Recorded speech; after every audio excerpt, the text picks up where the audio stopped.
Time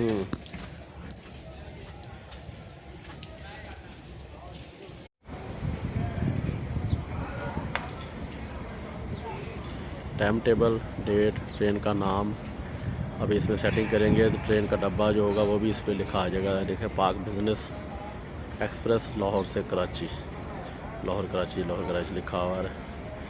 ये नया rake आ चुके हैं, मतलब है कि अभी और भी आनी है डब्बे वगैरह। तो ये इंशाल्लाह चलेगी जी 19 तारीख को लाहौर से चलेगी। नई जो है ना कोचेस तैयार हो गई हैं, कुछ मंगाई हैं। इसका किराया उन्होंने बढ़ा दिया तकरीबन। किराया मैं देख के बताऊँगा। तकरीबन ये रहीम खान से जो है ना अपना लाहौर से रहीम खान का किराया जो इकानमी क्लास का है वो 3300 रुपये एक बर्थ का किराया है। तो आप खुद हिसाब लगा लें कराची तक कितना होगा इकानमी क्लास का। अस्सलाम वालेकुम ग्रुप वालों जी, ये जो पाक बिज़नेस एक्सप्रेस है 19 तारीख को चलेगी। ये वो ट्रेन है, नए रेक आना शुरू हो गए हैं। पाक बिज़नेस लाहौर से कराची, इसका किराया भी उन्होंने बढ़ा दिया है और प्राइवेट करने लगे हैं इसको। मतलब इसमें खाना वगैरह, वाईफाई वगैरह हर चीज़ अवेलेबल होगी।